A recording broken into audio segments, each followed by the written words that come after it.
bonjour à tous. On se retrouve aujourd'hui pour poursuivre nos mises à jour de nos analyses fondamentales et aujourd'hui nous nous penchons sur les actions françaises du côté des industries. Je vous mets en lien la vidéo dans laquelle je présente les 5 entreprises que je vais présenter en détail et puis je fais une première analyse fondamentale. Aujourd'hui il s'agit de la mise à jour. Nous allons faire cette analyse fondamentale suivant les 8 critères. Tout d'abord les 5 critères essentiels. Je vous mets le lien vers la vidéo qui détaille ces critères et également selon les 3 critères supplémentaires concernant les dividendes et je vous mets également le lien vers la vidéo qui détaille ces critères également. Nous allons remplir le tableau ci-dessous suivant la validation des critères. Donc plus nous allons mettre du rouge, plus cela signifiera que le critère est invalidé et plus nous allons mettre du vert, plus cela signifiera que le critère est valide. Et on commence de suite avec la société Thermador Group. Concernant Thermador Group, il n'y a qu'un changement à effectuer, il s'agit du rendement. Non pas que vous allez voir le rendement du dividende a évolué, mais c'est juste surtout le prix de l'action qui a évolué et donc qui fait changer de catégorie le dividende qui est versé. Côté business, Thermador Group, cela reste du vert, pas de souci là-dessus, bien au contraire avec l'engouement pour le bricolage des Français. Cela a permis à Thermador Group de faire encore plus de ventes que ses prévisions, même si Thermador Group, conformément à ses prévisions, actuellement nous observons, c'est la société qui le dit, elle observe clairement une normalisation des achats du côté du bricolage. Côté capitalisation, Thermador Group reste une grosse capitalisation boursière, même si elle est encore inférieure à 1 milliard d'euros, elle reste supérieure à 500 millions, ça reste donc du vert. Côté résultat, rien à dire là-dessus, Thermador Group a encore fait de bons résultats au premier trimestre et l'année 2021 devrait être bonne par rapport aux années précédentes. Du côté cours de bourse, rien à dire non plus dessus, même par rapport à quand je vous l'avais présenté en mai, ça a été encore une augmentation, le cours de bourse reste haussier. Côté PER, nous sommes aux alentours de 19, nous sommes toujours dans la zone entre 17 et 25, zone que nous affichons en jaune et qui est neutre, qui est moyenne en tout cas. Côté dividende, au-delà du rendement, le dividende est en augmentation. Alors attention, vous trouverez plein de chiffres, faut aller voir, et là où je me fais confirmer, c'est clairement sur le site de Thermador Group, où je vois les dividendes, parce qu'il y en a qui sont multipliés par 2 selon les sites, et donc du coup des fois ça donne des tendances un peu étranges. Et côté ratio de distribution, c'est très bien à noter pour la santé financière de l'entreprise et la continuation de sa croissance, le ratio de distribution est inférieur à 60% chaque année, et donc c'est très bon pour la suite. Allons donc mettre à jour le critère restant, qui est celui du rendement du dividende. Le rendement du dividende pour Thermador Group est de 1,93% actuellement, avec les niveaux de prix actuels du cours de bourse, puisque vous voyez que si on prend depuis mai, par exemple depuis le 28 mai, nous avons eu 8,5% de hausse, donc le dividende qui était juste au-dessus de la zone de 2% se retrouve maintenant inférieur à 2%, mais il n'a pas changé en termes de montant. Il se retrouve donc dans la zone entre 1 et 2%, zone que nous affichons en jaune.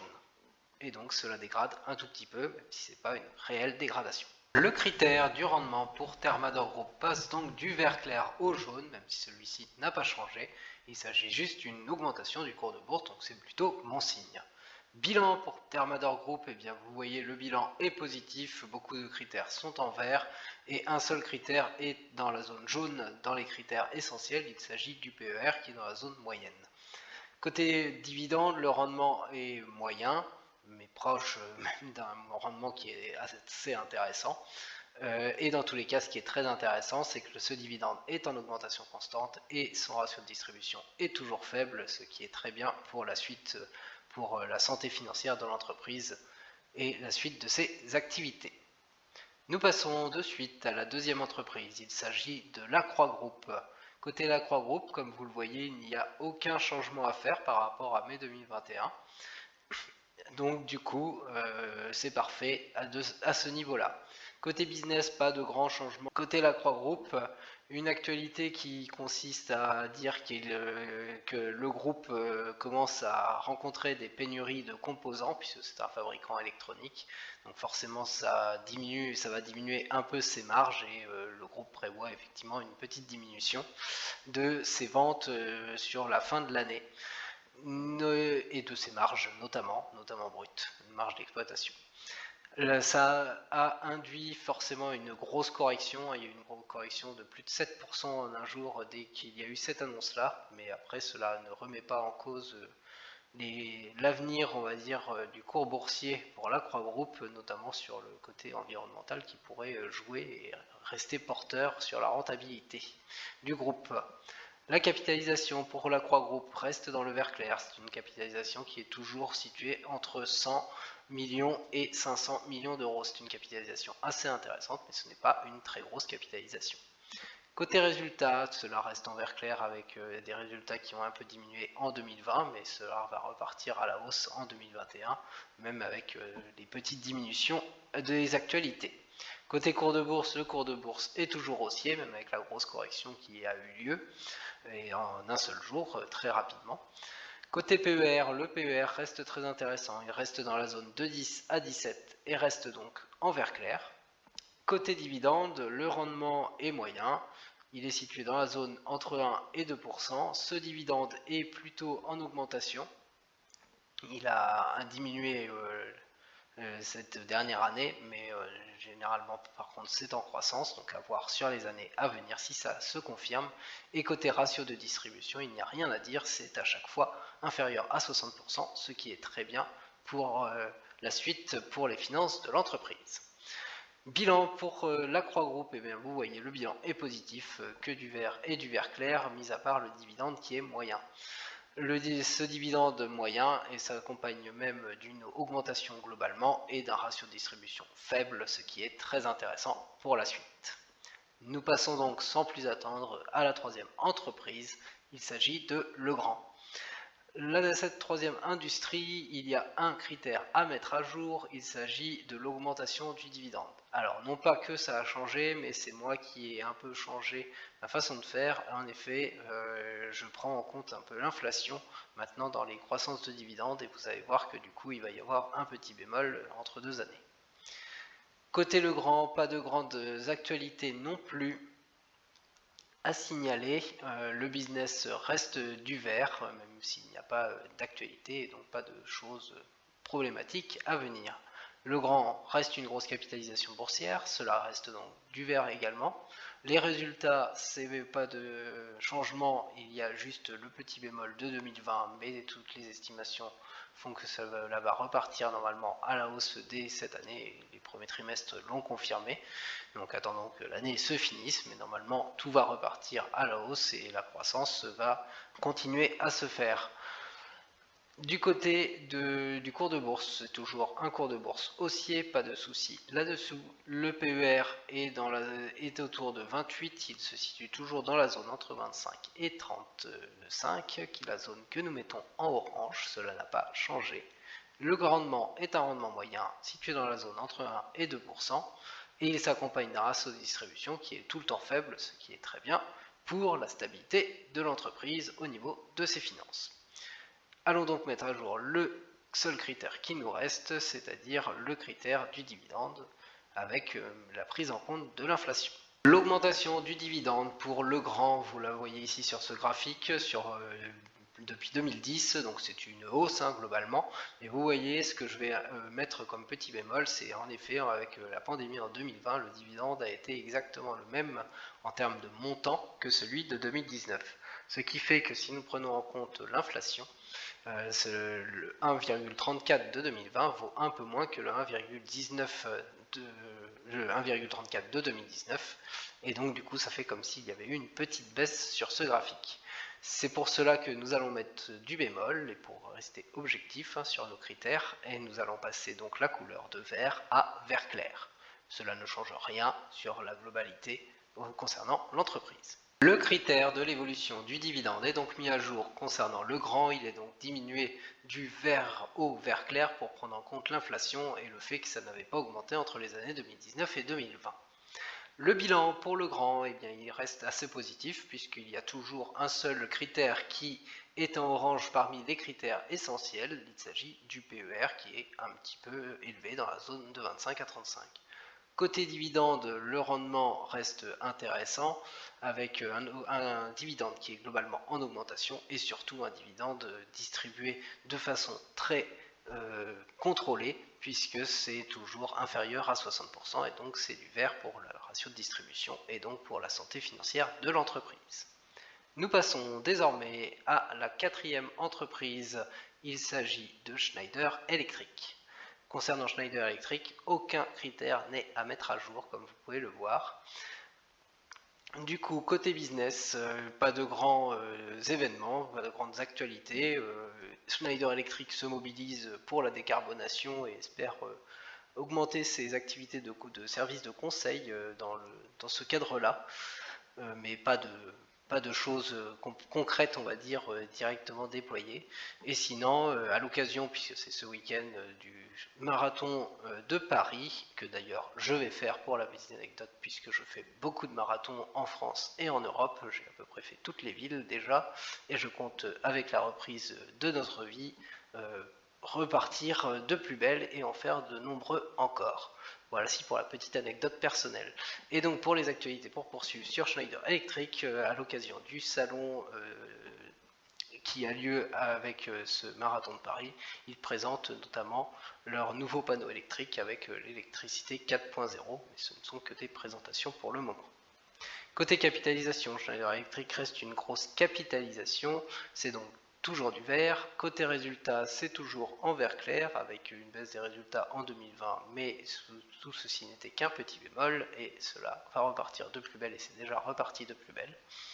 Concernant le cours de bourse, il est toujours haussier, pas de souci là-dessus, c'est donc du vert. Le PER reste dans la zone orange entre 25 et 35, il reste un peu élevé.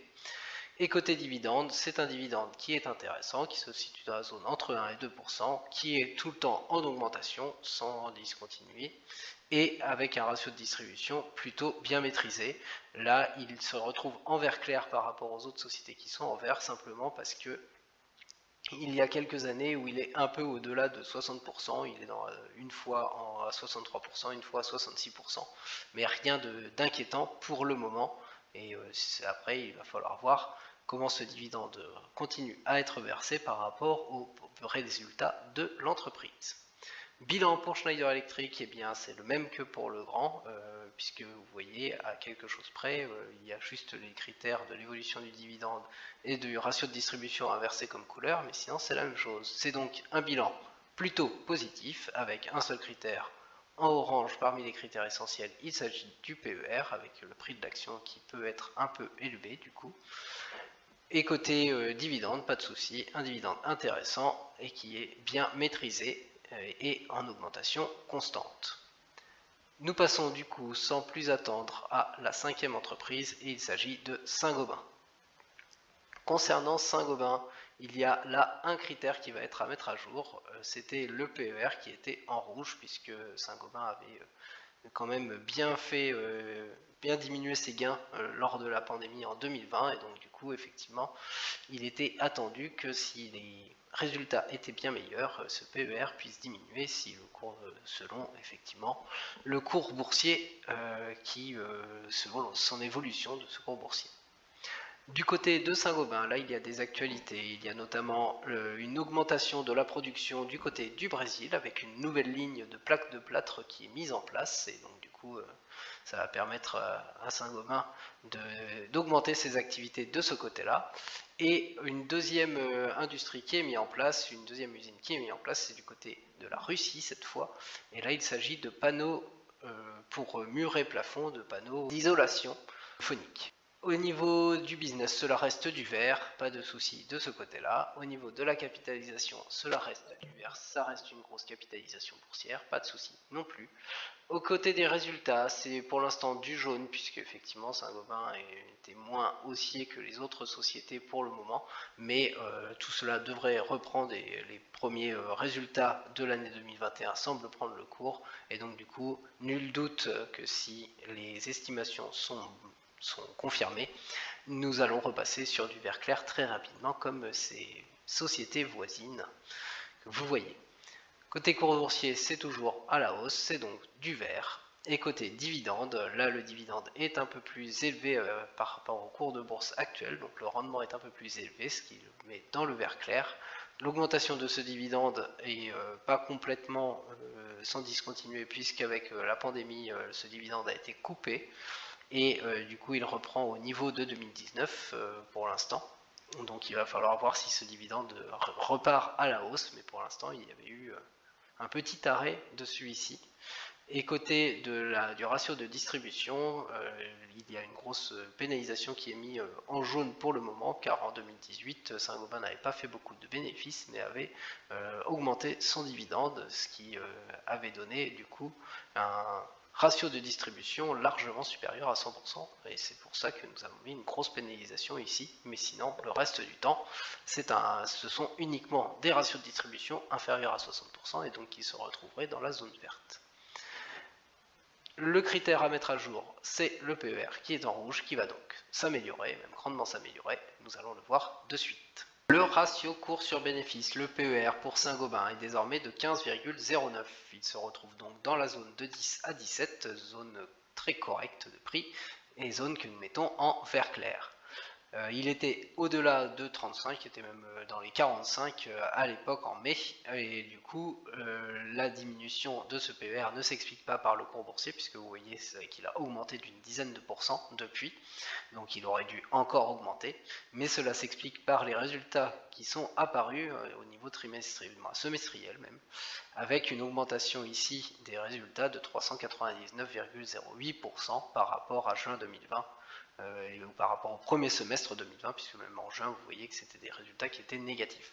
Donc du coup, c'est cette forte augmentation qui explique, avec un PER qui est calculé sur un an glissant du côté des bénéfices, et donc du coup, le dénominateur avec les bénéfices augmentant très largement, cela fait diminuer ce PER. Le PER, le ratio cours sur bénéfice, est donc mis à jour du côté de Saint-Gobain et s'améliore grandement puisqu'il passe du rouge au vert clair, avec les résultats du premier semestre 2021 bien meilleurs que ceux du premier semestre 2020, où Saint-Gobain a forcément été encore plus impacté par la pandémie qu'actuellement. Le bilan pour Saint-Gobain, eh bien vous voyez, c'est un bilan positif avec beaucoup de vert, un seul critère étant jaune dans les critères essentiels. Il s'agit de l'évolution du résultat sur les 5 dernières années, mais celui-ci devrait largement changer au vert clair lors d'une prochaine mise à jour de l'analyse fondamentale concernant ce dossier Saint-Gobain, que nous verrons un peu plus tard. Je ne sais pas exactement quand est-ce que je la ferai pour le moment. En tous les cas, cela reste positif. Côté dividende, c'est positif également, avec un rendement qui est assez intéressant, entre 2 et 3%. Un dividende plutôt en augmentation, même s'il a été coupé l'année dernière, mais si c'était bon pour la santé de l'entreprise, tant mieux. Et un ratio de distribution qui est globalement bon, même s'il y a eu une année un peu de dérapage et donc un petit bémol. Je vous laisse ici avec ce tableau complet qui concerne les actions françaises au niveau des industries, et vous voyez qu'il y a énormément de bons dossiers dans ce tableau, ce qui est très intéressant, avec uniquement 2 critères PER qui s'affichent en orange pour Legrand et Schneider Electric. Je vous laisse ici, je vous souhaite une très bonne journée et je vous dis à très bientôt.